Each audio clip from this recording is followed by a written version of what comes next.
오유진은 샴페인 잔을 들어 강남의 스카이라인을 향해 우아하게 흔들었다.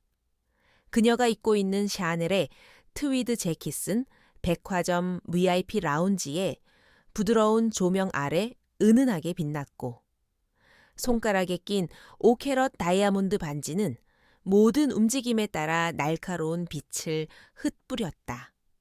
맞은편에 앉은 남편, 진성그룹의 유일한 황태자 박민혁은 방금 새로 계약한 마세라티의 카탈로그를 넘기며 만족스러운 미소를 짓고 있었다. 자기야, 이번 분기 배당금 들어오면 이걸로 바꿀까 민혁이 물었다. 글쎄, 색깔이 좀 맘에 안 드네. 유진은 입술을 삐죽이며 대답했다. 차라리 그 돈으로 청담동의 작은 갤러리나 하나 열까 봐. 내 이름으로 된 뭔가가 필요할 것 같아. 그들의 대화에는 수십억 원이 마치 동네 슈퍼에서 껌값을 논하듯 가볍게 오갔다. 그들에게 돈은 공기와 같았다. 태어날 때부터 그들을 둘러싸고 있었고, 한 번도 그것의 부재를 상상해 본 적 없었다. 그들은 진성그룹의 진정한 상속자였고, 이 모든 부는 당연히 그들의 것이었다. 아, 맞다. 유진이 문득 생각났다는 듯이 말했다. 오늘 저녁, 할아버님 생신 파티 있었지.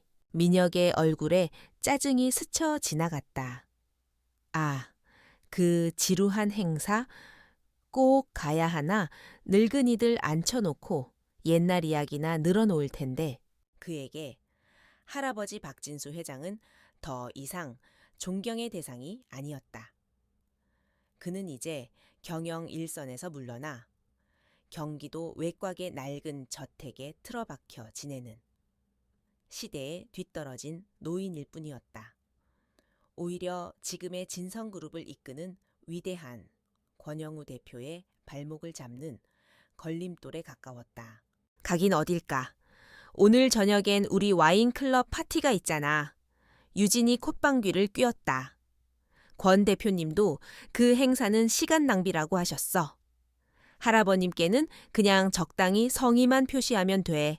그것은 단순한 불참 통보가 아니었다. 계산된 무시이자 의도적인 경멸의 표현이었다. 유진은 스마트폰의 뱅킹 앱을 열어 마치 구걸하는 사람에게 동전을 던져주듯 능숙하게 이체 버튼을 눌렀다. 노인네 간식 값이나 하시라고 20만 원이면 충분하겠지. 그녀는 손주 며느리 오유진이라는 이름으로 칠순잔치도 아닌 칠순 반잔치에 진성그룹의 창업주에게 단돈 20만 원을 송금했다. 그리고 두 사람은 그 일을 까맣게 잊은 채 그들만의 화려한 저녁 파티를 즐기기 위해 자리를 떴다. 같은 시각 진성그룹 본사에서 열린 박진수 회장의 75세 생신 기념 행사는 수백 명의 임직원과 협력사 대표들이 참석한 가운데 성대하게 열리고 있었다. 권영우 대표는 연단에 올라 존경하는 창업주에 대한 거짓 찬사로 가득 찬 연설을 늘어놓았다. 그의 마음속에서는 늙은 왕의 남은 영향력에 대한 증오가 들끓고 있었지만, 행사의 주인공인 박진수 회장은 텅 비어있는 유일한 손주 부부의 자리를 흘끗 쳐다볼 뿐, 연설 내내 그 어떤 표정 변화도 없이 묵묵히 앉아 있었다. 다음 날 아침, 박민혁과 오유진의 한남동 고급 펜트하우스, 그들의 완벽했던 세상에 균열이 가기 시작했다. 악몽은 아주 사소한 일에서 시작되었다. 오유진이 온라인 명품관에서 신상백을 결제하려는데 그녀의 블랙카드가 한도 초과라는 메시지와 함께 거절당했다. 뭐야. 이 거지 같은 시스템은 그녀는 짜증을 내며 카드를 집어 던졌다. 아침 식사를 위해 호텔 레스토랑에 내려간 박민혁 역시 굴욕을 당했다. 그의 카드 역시 결제가 거절된 것이다. 당황스러움은 곧 혼란으로 바뀌었다. 두 사람은 서둘러 그들의 자산을 관리하는 프라이빗 뱅커에게 전화를 걸었다. 수화기 너머의 은행원은 거의 울먹이는 목소리로 말했다. 도련님, 사모님, 어떻게 된 일인지 모르겠습니다. 카드 한두 개의 문제가 아닙니다. 두 분 명의로 된 모든 예금, 적금, 주식 계좌, 심지어 신용까지 전부 동결되었습니다. 완벽한 금융 차단 상태입니다. 패닉이 시작되었다. 그들의 정체성은 돈과 지위 위에 세워져 있었다. 돈이 없다면 그들은 아무것도 아니었다. 그들은 자신들의 후원자이자 실질적인 주인이었던 권영우 대표에게 미친 듯이 전화를 걸었지만 어찌된 일인지 그는 전화를 받지 않았다. 당신 때문이야. 당신 할아버지잖아. 그 노인네가 무슨 짓을 한 게 틀림없어. 유진은 이성을 잃고 남편에게 소리를 질렀다.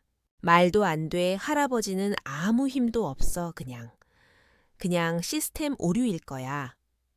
민혁은 공포에 질려 횡설수설했다. 그들의 완벽하고 오만했던 가면은 산산조각이 났다. 그 아래에서는 불안하고 의존적인 민낯이 그대로 드러났다.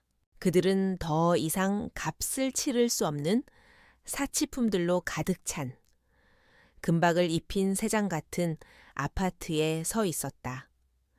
그들을 지탱해주던 모든 권력의 원천으로부터 완벽하게 차단된 채 누가, 왜 이런 공격을 했는지조차 알지 못했다. 그들의 모든 저축이 사라진 것은 끔찍할 정도로 절대적이고 완전한 현실이었다. 박민혁과 오유진의 펜트하우스는 혼돈의 도가니였다.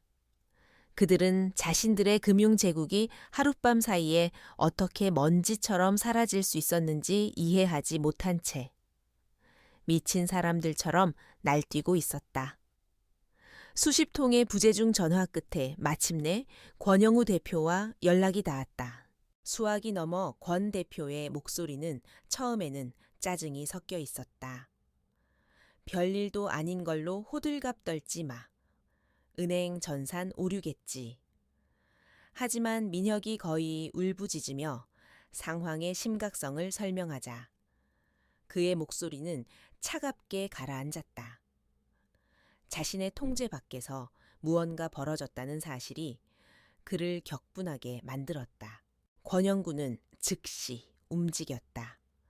그는 진성그룹의 최고 변호사, 거래은행의 임원, 그리고 그룹 내 최정계 사이버 보안팀을 소집했다. 하지만 몇 시간 동안의 조사 끝에 돌아온 보고는 그를 더욱 깊은 혼란에 빠뜨렸다. 대표님, 이건 외부 해킹이 아닙니다. 보안팀장이 보고했다. 자산이 도난당한 것이 아니라 합법적으로 동결되었습니다. 진성그룹 창업 헌장에 명시된 거의 사문화된 가족자산 관련 비상 조항이 발동된 겁니다. 그게 무슨 소리야? 권영구가 소리쳤다. 그 조항을 발동시킬 수 있는 사람은 법적으로 단 한 명뿐입니다. 창업주 박진수 회장님입니다. 수화기 너머로 침묵이 흘렀다. 박민혁과 오유진의 얼굴이 새하얗게 질렸다. 권현구는 전화기를 부서져라 움켜쥐었다. 침에 걸린 늙은이, 쓸모없는 구시대의 유물. 그들이 무시하고 경멸했던 그 노인이 보이지 않는 곳에서 그들의 목을 조를 수 있는 고삐를 쥐고 있었다는 사실을 그들은 이제야 깨달았다. 한편 그 시각 서울의 한 평범한 오피스텔. 박서리는 복잡한 금융 데이터와 코딩으로 가득 찬 여러 대의 모니터 앞에서 일에 몰두하고 있었다. 그녀는 진성그룹의 번잡한 정치판을 떠나 프리랜서 금융 리스크 분석가로 조용히 살아가고 있었다. 그녀의 공간은 사촌 부부의 집처럼 화려하지 않았지만 효율적이고 지적인 에너지로 가득 차 있었다. 그녀는 독립적이었고 명석했으며 무엇보다 관찰력이 뛰어났다. 그때 책상 위에 휴대폰이 조용히 울렸다. 지난 몇 년간 한 번도 본 적 없는 번호였다. 할아버지. 박진수 회장의 개인 번호였다. 서리는 잠시 망설이다 전화를 받았다. 수화기 너머의 목소리는 차분했지만 그 안에는 강철 같은 의지가 느껴졌다. 할아버지는 안부를 묻는 대신 곧바로 본론으로 들어갔다.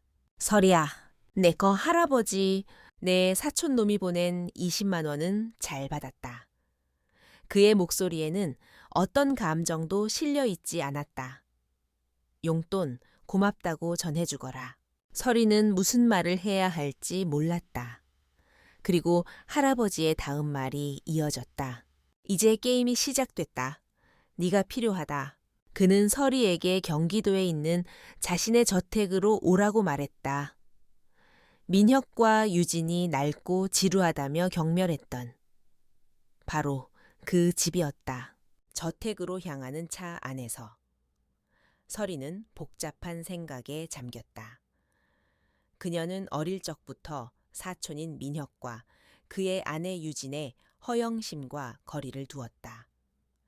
제국을 건설했지만 정작 자신의 가족은 통제하지 못하는 것처럼 보였던 할아버지에 대해서는 존경심과 연민을 동시에 느끼고 있었다.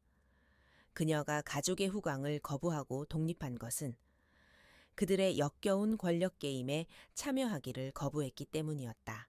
그런 할아버지가 이유 없이 자신을 부를 리 없었다. 이 게임은 분명 심각한 무언가였다. 오랜 세월의 흔적이 묻어나는 저택은 조용하고 고풍스러웠다.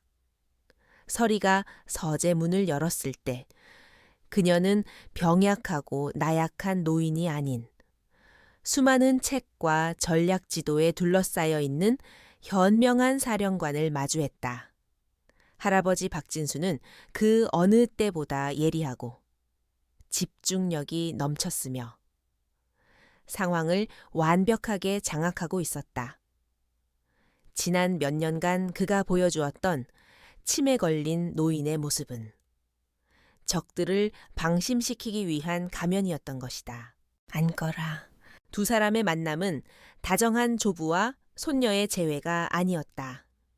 두 명의 전략가가 마주 앉은 것과 같았다. 할아버지는 서리가 독립적으로 이룬 성공을 조용히 지켜봐 왔고 그녀가 자신이 필요로 하는 기술을 가졌다는 것을 알고 있었다. 돈으로 살 수 없고 가문의 부패에 물들지 않은 날카로운 기술을 민혁이 놈은 꼭두각시일 뿐이다. 할아버지가 입을 열었다. 그놈을 조종하는 진짜 몸통은 권영구야. 그놈은 지난 몇 년간 민혁이를 내세워 회사 자금을 빼돌려왔다. 유령 회사를 통해 아마도 진성그룹 자체를 삼키려는 자금을 마련하고 있었겠지. 그는 서리에게 모든 것을 설명했다.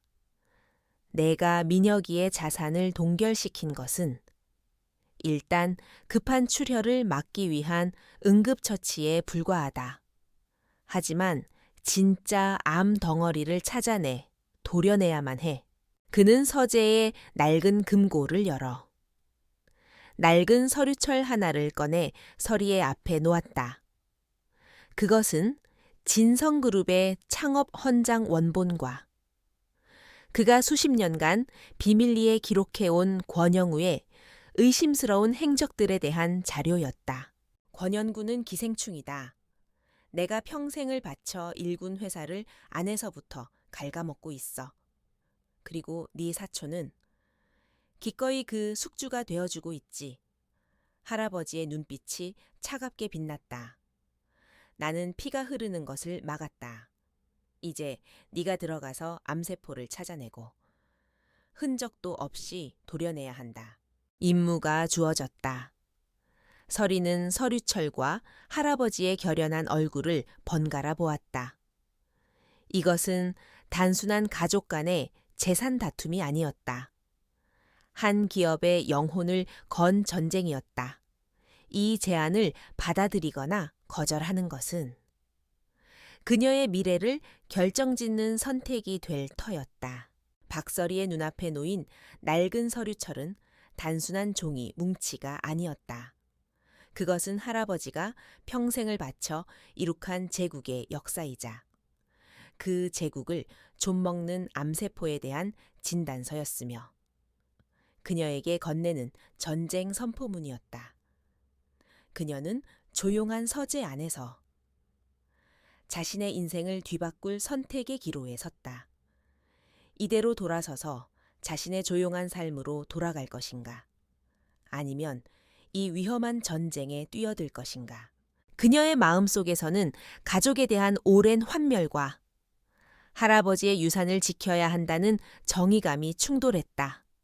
하지만 할아버지의 눈에서 그녀는 단순한 분노가 아닌 자신의 마지막 작품을 지키려는 창조주의 처절한 의지를 보았다.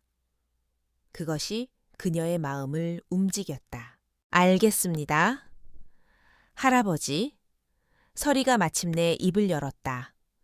그녀의 목소리는 조용했지만 그 안에는 강철 같은 결의가 담겨 있었다. 제가 해보겠습니다.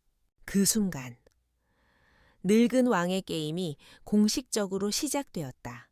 박진수 회장은 서리에게 게임의 규칙을 상세히 설명해 주었다. 그는 이 게임의 왕이었지만 유배당한 왕이었다. 그의 공식적인 권력은 제한적이었다. 권현구는 이사회와 회사의 일상적인 운영을 완벽하게 장악하고 있었다. 너의 전장은 사이버 공간이 될 것이다. 할아버지는 그녀에게 필요한 자원들을 제공했다. 완벽하게 보안 처리된 통신회선, 추적이 불가능한 거액의 활동 자금, 그리고 그의 유일한 충신인 강 기사와의 연결책. 강 기사는 수십 년간 박 회장의 운전기사이자 경호실장이었던 인물로 서리의 현실 세계에서의 수족이자 보호자가 되어줄 것이었다. 그리고 할아버지는 그녀에게 마지막 무기를 건넸다. 그것은 세상에 단 하나뿐인 그가 직접 설계에 참여하여 제작한 초고성능 암호화 노트북이었다. 이것이 너의 창과 방패다. 그의 임무는 이 노트북을 이용해 진성그룹에서 권영구의 유령 회사로 흘러 들어가는 자금의 디지털 흔적을 찾아내는 것이었다. 서리는 자신의 오피스텔로 돌아오지 않았다. 강 기사는 그녀를 위해 최첨단 보안 시설을 갖춘 새로운 안전가옥을 마련해 주었다. 그곳은 그녀만의 비밀 사령부가 되었다. 그녀의 첫 번째 움직임은 전면 공격이 아니었다. 정찰이었다. 그녀는 진성그룹의 외부 서버를 향해 정교한 스캔을 실행했다. 시스템의 약점, 낡은 프로토콜, 혹은 숨겨진 백도어를 찾기 위함이었다. 적의 성체를 무너뜨리기 전에 성의 지도를 완벽하게 그려야 했다. 하지만 그녀가 마주한 것은 상상 이상의 철옹성이었다. 권영구가 고용한 세계 최고 수준의 사이버 보안 회사가 설계한 빈틈없는 방어 시스템이었다.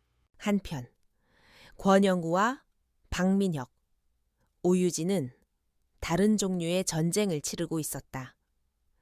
그들은 이제 자산 동결이 늙은 여우의 소행임을 확신했다. 권영구는 분노했지만 동시에 신중해졌다. 그는 박 회장이 자신이 생각했던 것만큼 어리석지 않다는 것을 깨달았다. 그는 박 회장의 오랜 측근들과 변호사들을 감시하기 시작했다. 그는 아직 아무도 주목하지 않았던 손녀, 박서리의 존재는 알지 못했다. 박민혁과 오유진의 삶은 지옥으로 변했다. 돈이 끊기자. 그들의 주변에 들끓던 기생충 같은 친구들은 모두 사라졌다. 그들은 평생 처음으로 보통 사람의 삶이라는 것을 경험하며 고통스러워했다. 그들은 권연구에게 매달렸지만 권 대표는 이제 그들을 쓸모없어진 장기말로 여기며 경멸적으로 대했다. 적들의 동맹에 균열이 가기 시작했다. 며칠간의 정찰 끝에 서리는 결론을 내렸다. 기술적인 방법만으로는 이 성벽을 뚫을 수 없다. 그녀는 모든 보안 시스템의 가장 약한 고리, 즉 사람을 공략하기로 결정했다. 그녀는 진성그룹의 재무팀과 IT 부서의 핵심 인물들에 대한 디지털 파일을 구축하기 시작했다. SNS, 동창회 사이트, 심지어 익명 커뮤니티의 게시글까지 그녀는 불만을 품고 있거나 빚에 시달리거나 권영구에게 개인적인 원한을 가진 사람을 찾고 있었다. 그리고 마침내 그녀는 완벽한 표적을 찾아냈다. 재무팀의 김동현 과장. 그는 최근 승진해서 권영우의 낙하산 인사에 밀려난 인물이었다. 그는 익명 주식 게시판에 회사에 대한 불만을 토로하는 글을 올렸고 그의 금융 기록에는 소액의 도박 빚이 있었다. 그는 완벽한 내부의 적이 되어줄 수 있었다. 서리는 이제 키보드 앞에서 일어나 디지털 세계의 그림자 밖으로 나가야만 했다. 그녀의 첫 번째 목표는 김동현 과장을 자신도 모르는 사이에 공범으로 만드는 것이었다. 게임은 이제 인간의 심리를 이용하는 훨씬 더 위험한 단계로 넘어가고 있었다. 박서리의 사냥 본능이 깨어났다. 그녀의 목표물은 스스로 덫 안으로 걸어 들어온 완벽한 사냥감, 김동현이었다. 그녀는 그를 직접 만날 필요가 없었다. 첫 번째 전투는 그녀가 여왕으로 군림하는 전장, 즉 사이버 공간에서 펼쳐질 것이었다. 그녀는 이틀을 꼬박 투자해 완벽한 피싱 공격을 설계했다. 그것은 평범한 스팸 메일이 아니었다. 심리학적 예술 작품에 가까웠다. 그녀는 극도로 사실적으로 보이는 VIP 전용 고급 온라인 도박 사이트를 가짜로 만들었다. 그리고 김동현의 개인 이메일 주소로 맞춤형 이메일을 보냈다. 제목, 김동현 과장님, VVIP 고객님을 위한 특별한 제안입니다. 이메일의 내용은 그의 약점, 즉 탐욕, 과소평가된 느낌, 그리고 빠른 탈출구에 대한 갈망을 정확히 파고들었다. 이메일은 그의 모든 빚을 해결하고 그가 마땅히 누려야 할 부를 안겨줄 수 있는 특별 환영 보너스를 약속했다. 그날 오후 진성그룹 재무팀 사무실. 김동현은 사소한 실수로 상사에게 질책을 받은 참이었다. 쓰라림과 분노로 가득 찬 그는 몰래 개인 이메일을 열었다. 도박 사이트의 특별한 제안은 그의 비참한 삶 속에서 유혹의 빗줄기처럼 느껴졌다. 클릭 한 번일 뿐이잖아. 그는 스스로에게 말했다. 잠시 망설인 끝에 그는 링크를 클릭했다. 비밀사령부의 서리 모니터가 번쩍였다. 물고기가 미끼를 문 것이다.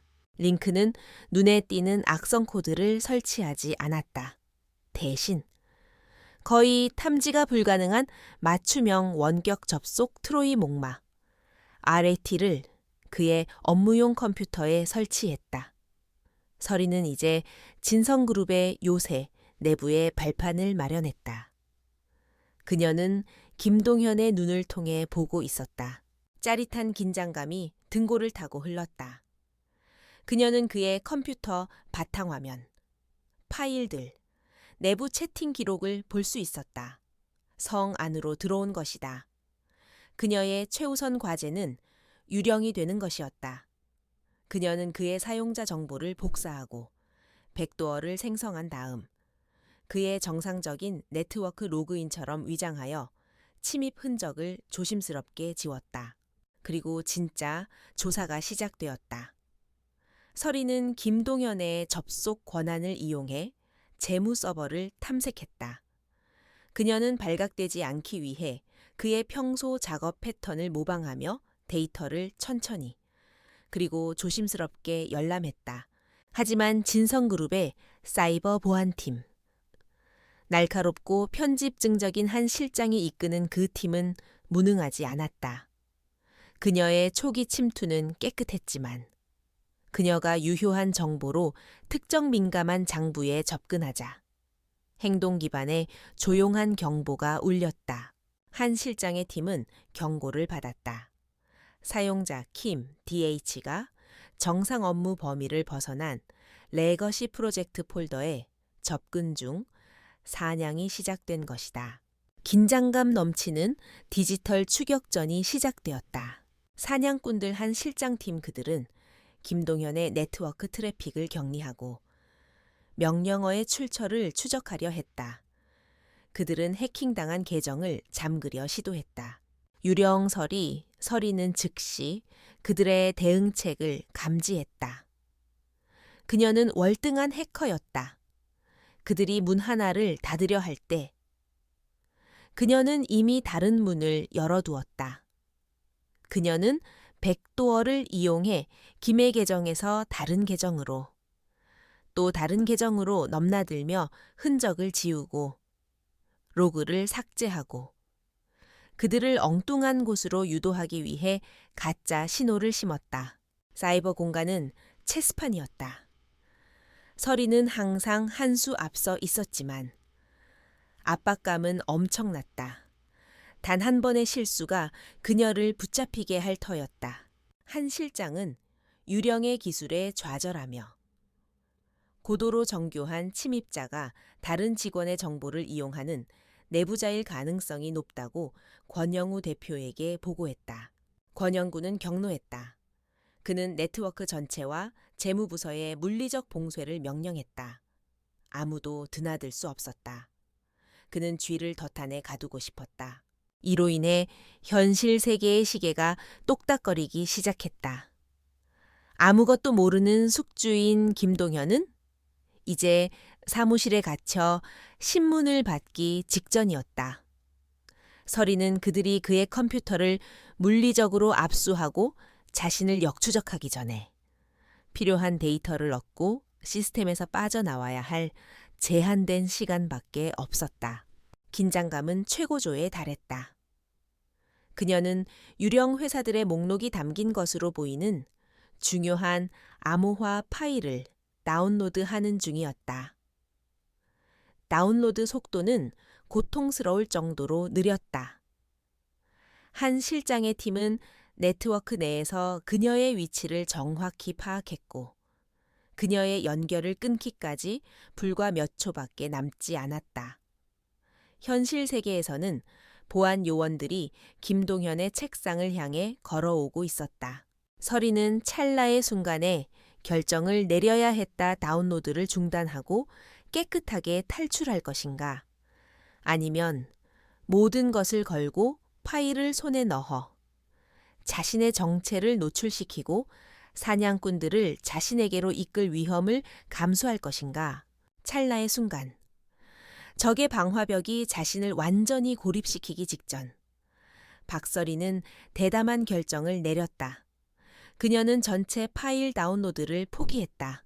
대신 암호화된 유령 회사 이름과 은행 계좌번호 목록이라는 가장 핵심적인 코드 조각만을 복사했다. 그리고 미리 심어둔 논리 폭탄을 터뜨렸다.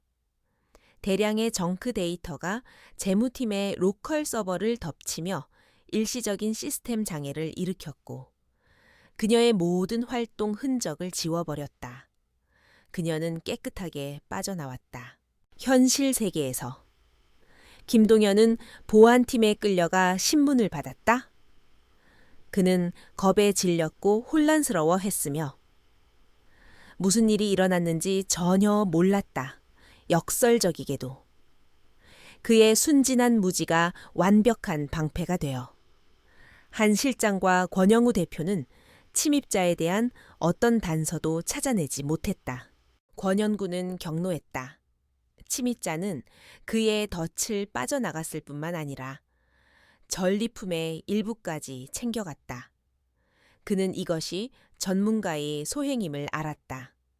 그와 한 실장은 공격에서 남은 데이터 조각들을 분석했다.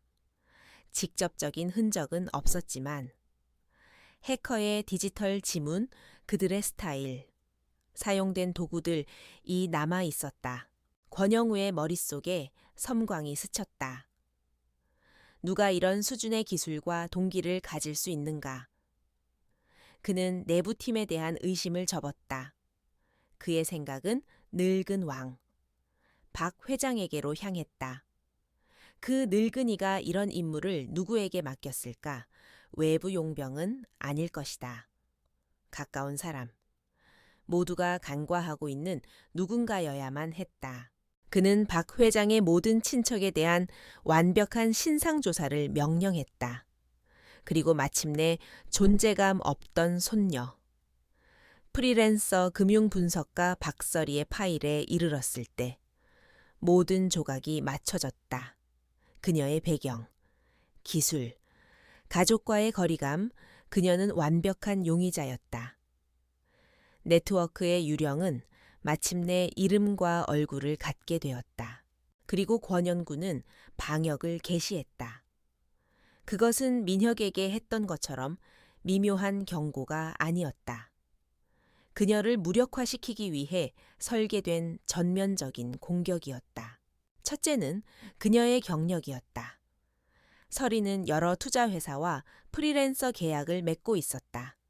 단 하루 만에 그 모든 계약이 해지되었다.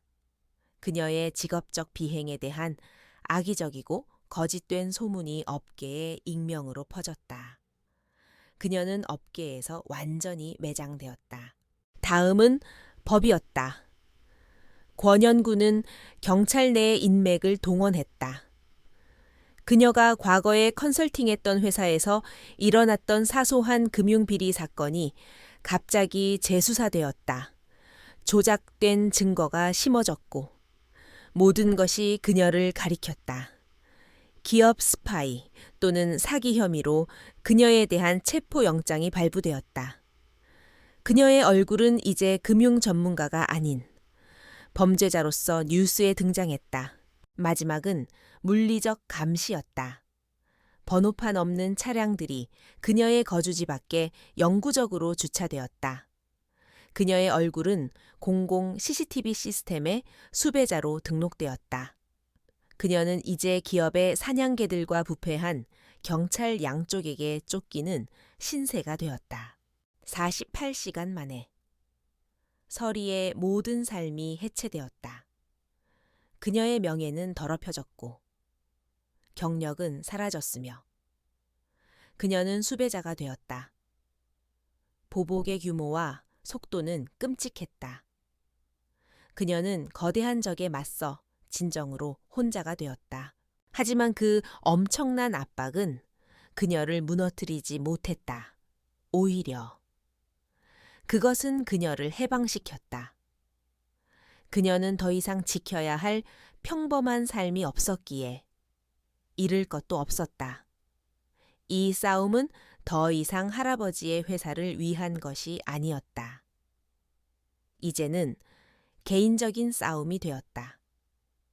권연구는 그녀를 파괴하려 했고 이제 그녀가 그를 파괴할 차례였다.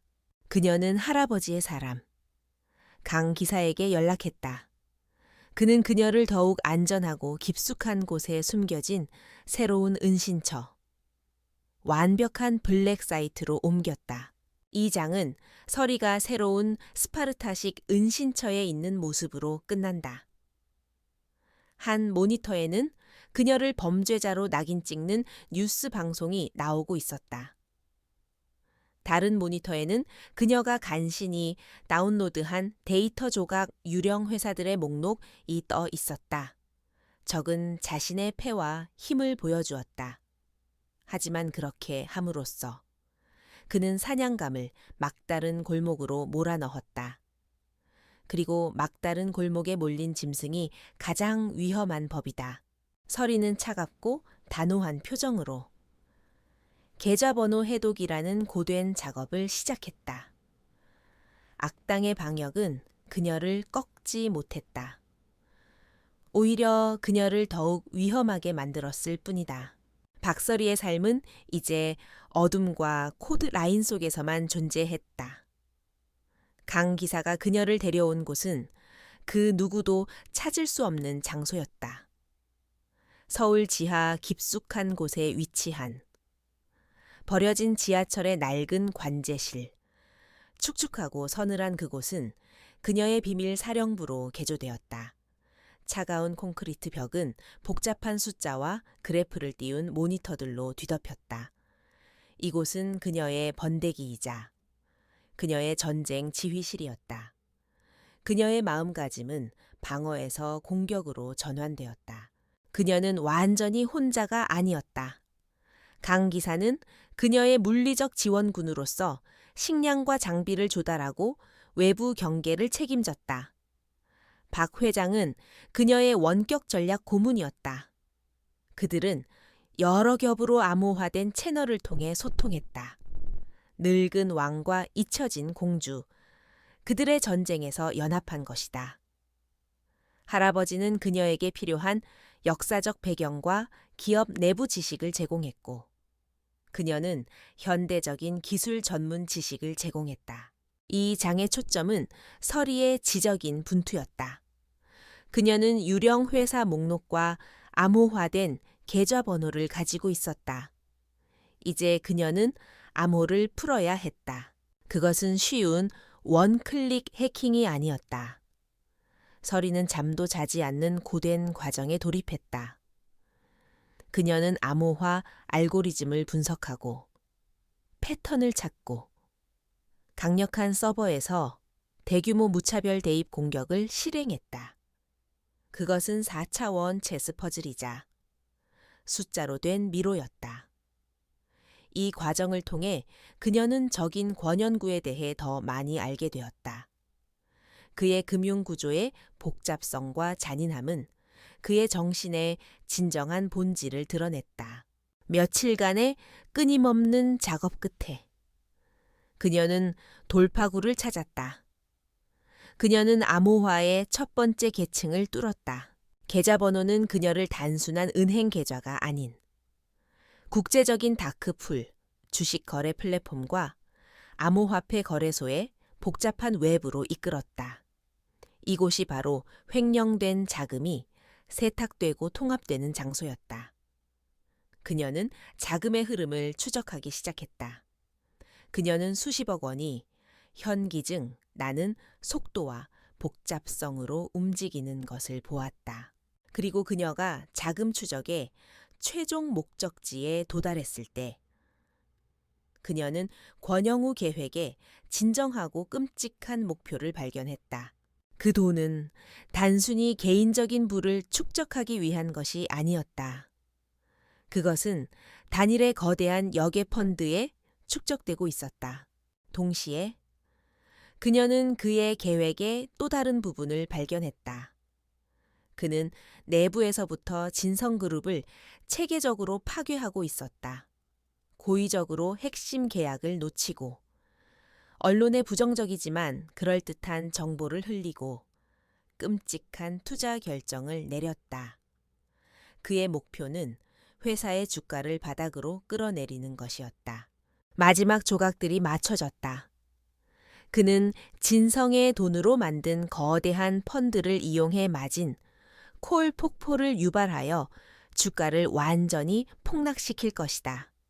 그런 다음 그는 바로 그 펀드를 이용해 회사의 주식을 헐값에 사들여 적대적 인수를 감행할 것이다.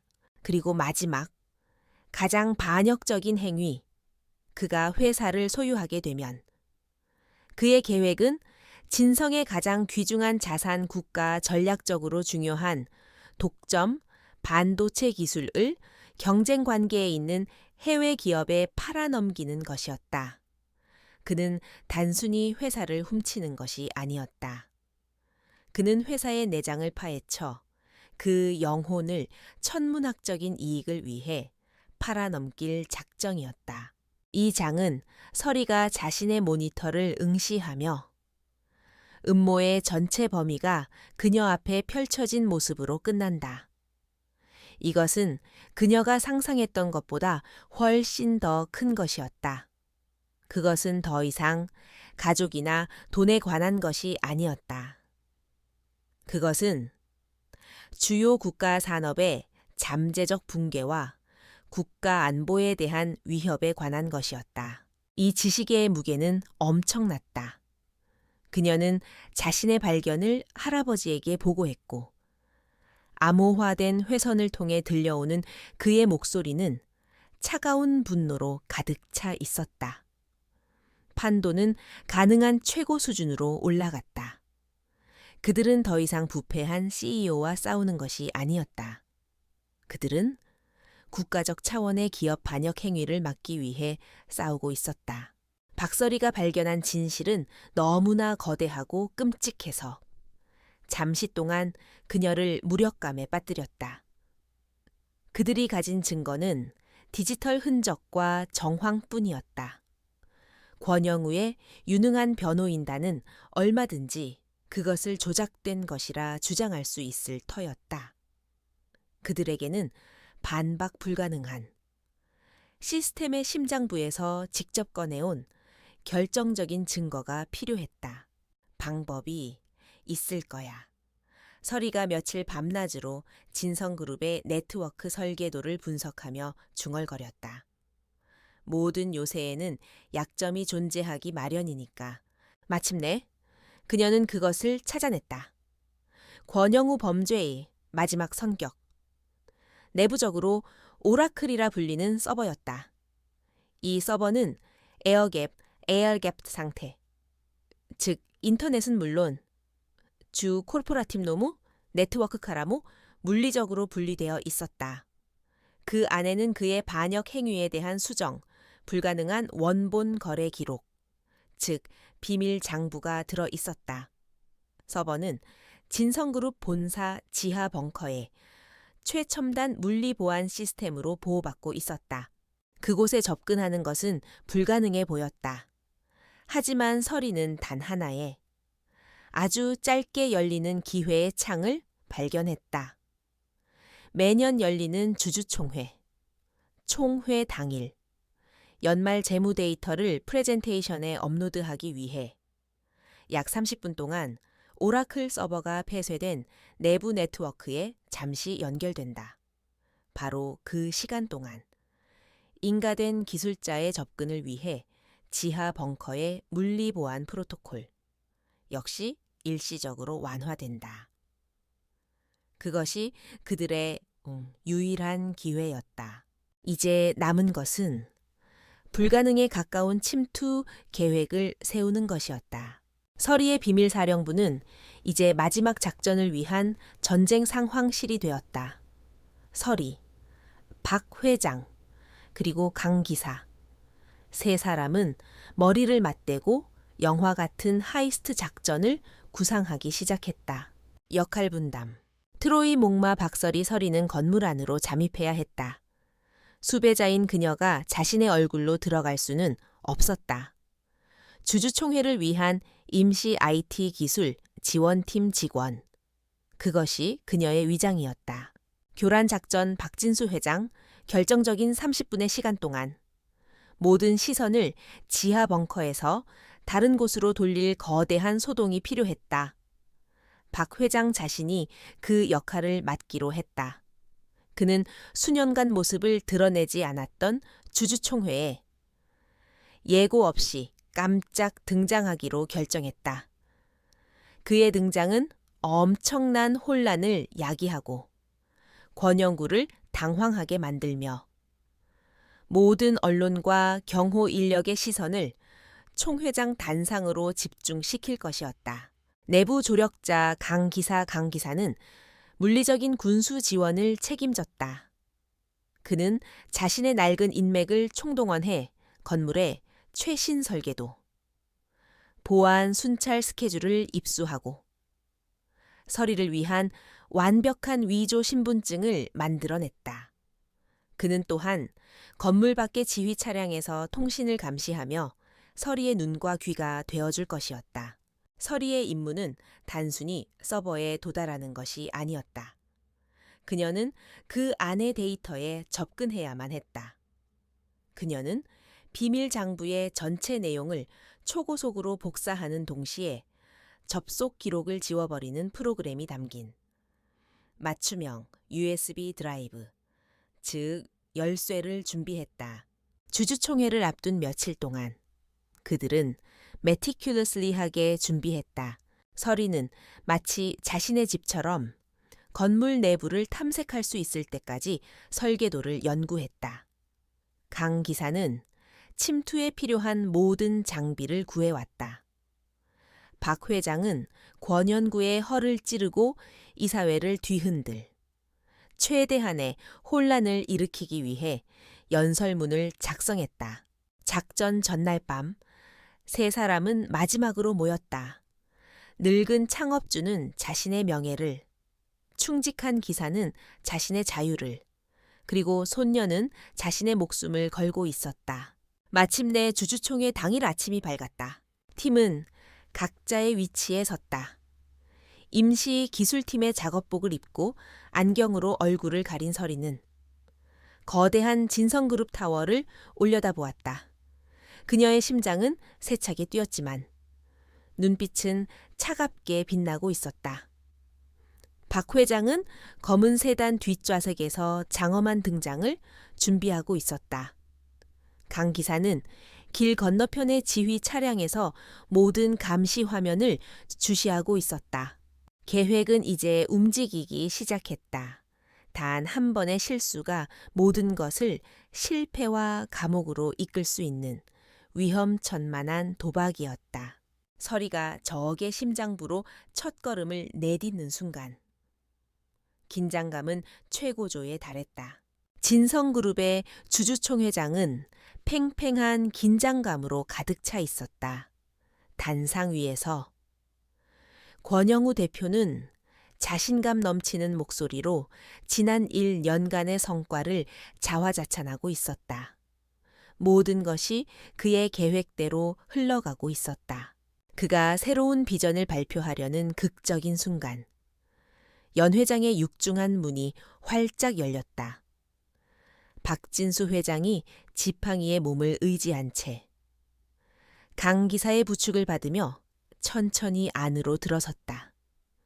그의 모습은 연약해 보였지만 눈빛만은 꺼지지 않는 불꽃처럼 타오르고 있었다. 혼돈이 폭발했다. 카메라 플래시가 터지고 주주들은 웅성거리며 자리에서 일어났다. 권영우의 연설은 중간에 끊겼다.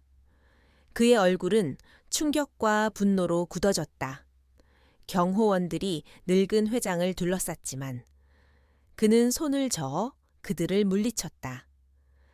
이제 건물 안에 모든 시선은 오직 이 방, 이 단상에만 집중되어 있었다. 교란 작전은 성공적으로 시작되었다. 위층에서 혼돈이 펼쳐지는 동안 서리는 건물 지하에서 움직이고 있었다.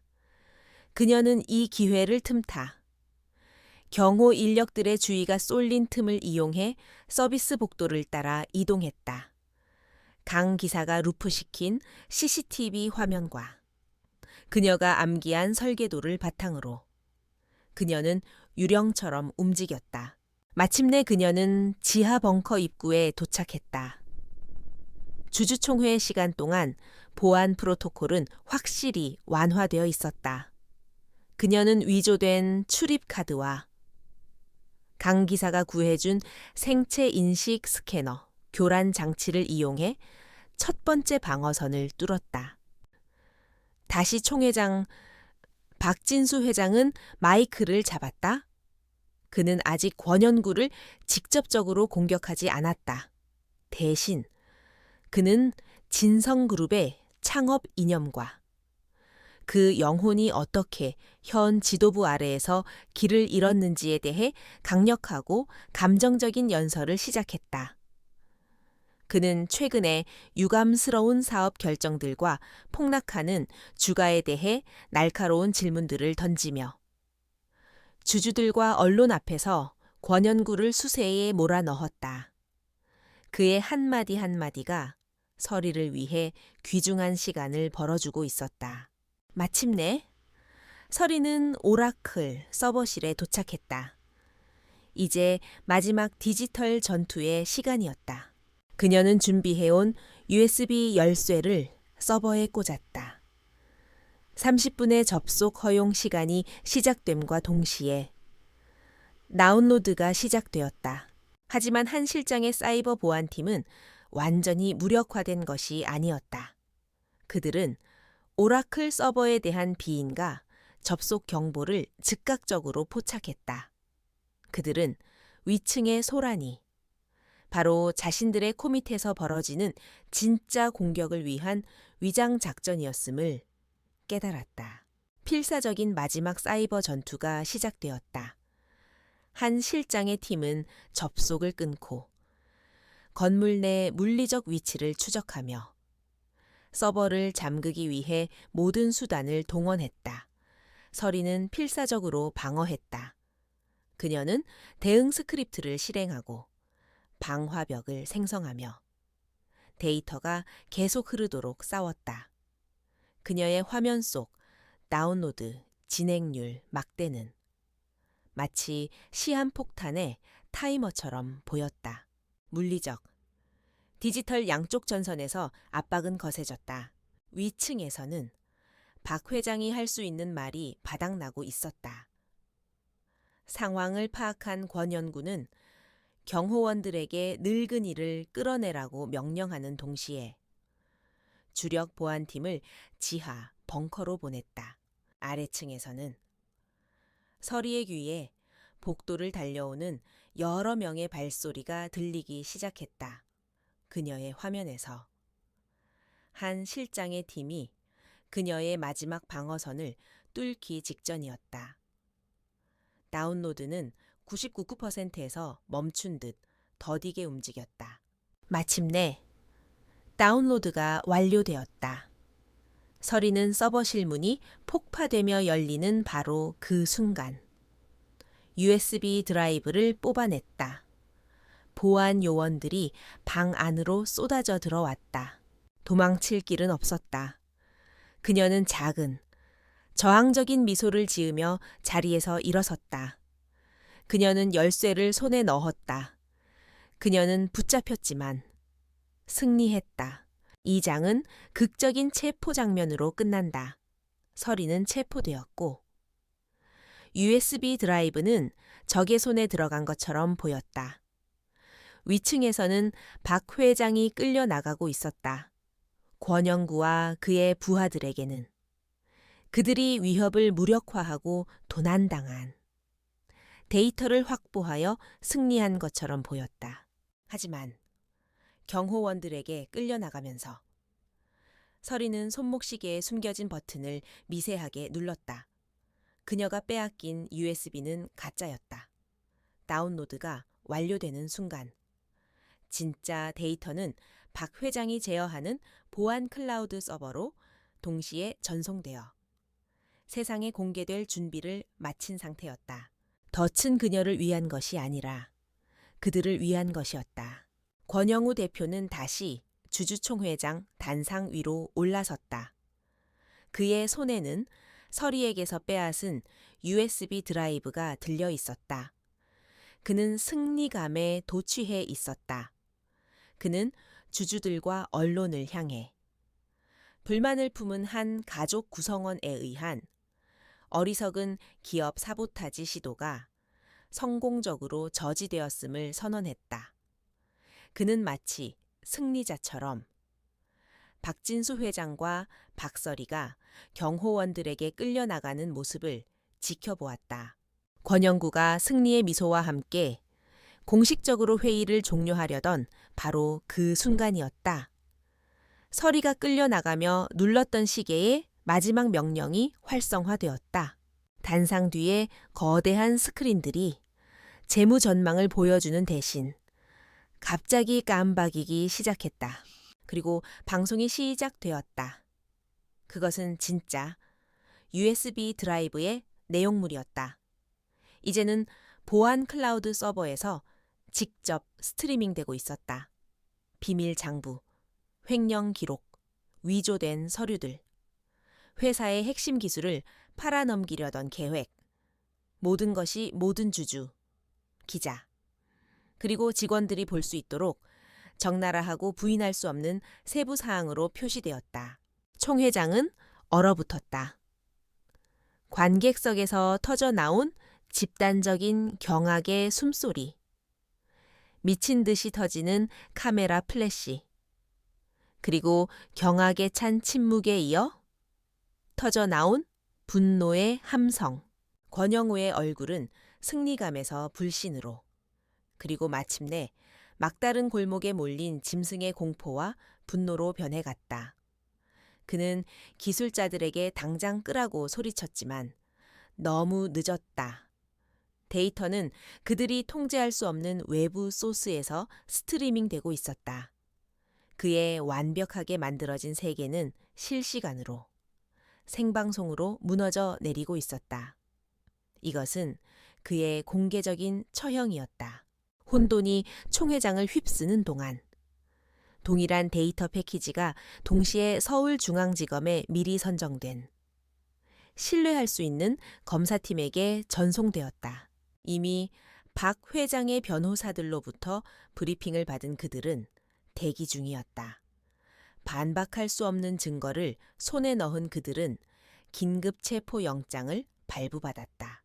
검사들과 수사관들로 구성된 팀이 진성그룹 본사로 들이닥쳤다. 그들은 완벽한 아수라장이 된 주주총회장으로 들어섰다. 주임 검사는 히스테리를 부리는 권영구를 지나 단상으로 걸어 올라갔다. 그는 수백 명의 증인과 생방송 카메라 앞에서 침착하게 그의 권리를 낭독하고 그를 체포했다. 추락은 완전하고 절대적이었다. 도미노는 쓰러지기 시작했다. 장부의 증거를 바탕으로 박민혁과 오유진은 횡령 계획의 공범으로 그들의 펜트하우스에서 체포되었다. 그들의 천박하고 허영심 가득한 세계는 마침내 끝을 고했다. 일장에서의 오만함과는 대조적으로 그들은 불신과 눈물 속에서 수갑을 찼다. 사이버 보안팀을 이끌었던 한 실장 역시 사법 방해와 음모 방조 혐의로 체포되었다. 회사 내부의 썩은 부위가 체계적으로 도려내지고 있었다. 진성그룹은 혼돈에 빠졌다. 주식 거래는 정지되었고 리더십은 감옥에 갔다. 회사는 역사상 가장 큰 위기에 직면했다. 이 혼란 속에서 서리는 풀려났다. 그녀에 대한 혐의는 기각되었고 그녀는 영웅으로 칭송받았다. 그녀는 축하하지 않았다. 그녀는 즉시 일에 착수했다. 그녀는 역시 풀려난 할아버지 박 회장 그리고 강 기사와 함께 남아있는 충성스러운 이사들과 정부 관계자들을 만나 회사를 안정시키고 수천 명의 직원들을 보호하기 위한 비상 대응 계획을 수립했다. 이것이 그녀의 진정한 성격을 보여주었다. 그녀는 파괴자가 아니었다. 그녀는 건설자였다. 그녀의 목표는 회사를 파괴하는 것이 아니라 구하는 것이었다. 이 장은 이제 텅 빈 CEO 사무실 권현구의 사무실이었던 곳에 서 있는 서리의 모습으로 끝난다. 밤이 깊었다. 창밖으로 도시의 불빛이 반짝였다. 뉴스는 여전히 스캔들로 떠들썩했다. 폭군은 쓰러졌지만 그의 왕국은 폐허가 되었다. 서리는 승리감보다는 무거운 책임감을 느끼며 도시를 내다보았다. 전쟁은 이겼지만 재건이라는 힘든 일은 이제 막 시작되었을 뿐이었다. 그로부터 6개월 후 대한민국의 법정은 역사적인 판결을 내렸다. 최동훈과 황태석은 살인교사, 국가기관기술 불법 유출, 뇌물수수 등 적용된 모든 혐의에 대해 유죄가 인정되어 법정 최고형인 무기징역을 선고받았다. 법정의 마지막 순간, 최동훈은 분노에 찬 고함을 질렀지만 황태석은 모든 것을 체념한 듯 텅 빈 눈으로 허공만 응시했다. 그들의 몰락으로 길고 어두웠던 부패의 시대는 마침내 막을 내렸다. 며칠 뒤 국립현충원에서는 작은 추모식이 열렸다. 구 이진우, 그는 국가를 위해 싸우다 배신당했던 비운의 요원에서 국가 최고 무공 훈장이 추서된 영웅으로 다시 태어났다. 그의 이름이 새겨진 차가운 비석 앞에 윤서연과 박찬호 부장, 그리고 3명의 아이들이 나란히 섰다. 아이들은 한 번도 본 적 없는 할아버지의 묘비 앞에서 고사리 같은 손으로 국화꽃 한 송이씩을 바쳤다. 그것은 15년간의 억울한 세월을 씻어내는, 늦었지만 비로소 완전한 명예회복이었다. 법적인 싸움은 모두 끝났다. 하지만 서연에게는 아직 풀어야 할 마지막 숙제가 남아 있었다. 이하준, 해운, 하민, 법적으로 완전한 고아가 된 아이들의 미래였다. 사회복지기관은 여러 입양 가정을 알아보았지만 세 남매를 모두 함께 받아줄 곳을 찾기란 쉽지 않았다. 어느 날 저녁, 서연은 아들 민준과 며느리 수아를 자신의 집으로 불렀다. 그녀는 2사람 앞에 차를 내어놓으며 무겁게 입을 열었다. 아이들의 문제 말이다. 그녀가 말을 채 끝내기도 전에 민준이 먼저 말했다. 어머니, 저희가 키우겠습니다. 아니, 저희가 가족이 되어야 합니다. 그의 목소리는 그 어느 때보다 단단하고 성숙했다. 그 아이들은 어쩌면 제 동생들이었을지도 모르는 아이들입니다. 아버지의 빈자리를 이제 제가 채워주고 싶습니다. 모든 것을 잃고 새로운 삶을 시작한 수아 역시 조용히 고개를 끄덕였다. 아버님의 죄를 제가 모두 씻을 수는 없겠지만 이 아이들에게 사랑을 주는 것으로 저도 새로운 삶을 시작하고 싶어요. 어머님, 제게도 가족이 되어주세요. 그녀의 눈에는 눈물이 고여 있었다. 아들과 며느리의 따뜻하고 단단한 지지 속에서 서연은 자신의 마음을 정했다.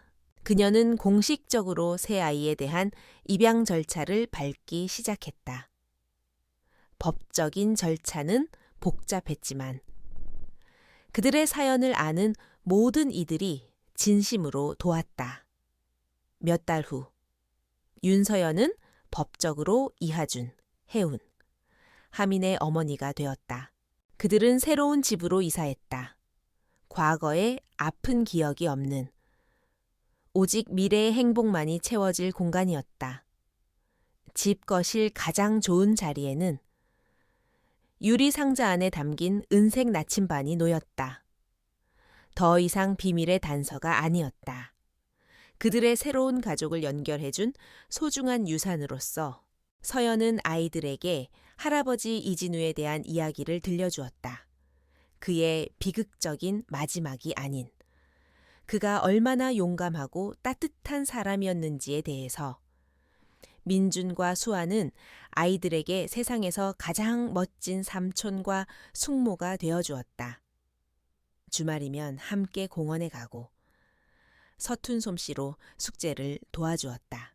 파괴되었던 결혼식으로부터 정확히 1년이 지난 어느 날, 그들의 새로운 가족은 결혼 기념일을 축하하기 위해 화려한 파티를 여는 대신 집 뒷마당에서 작은 바비큐 파티를 열었다.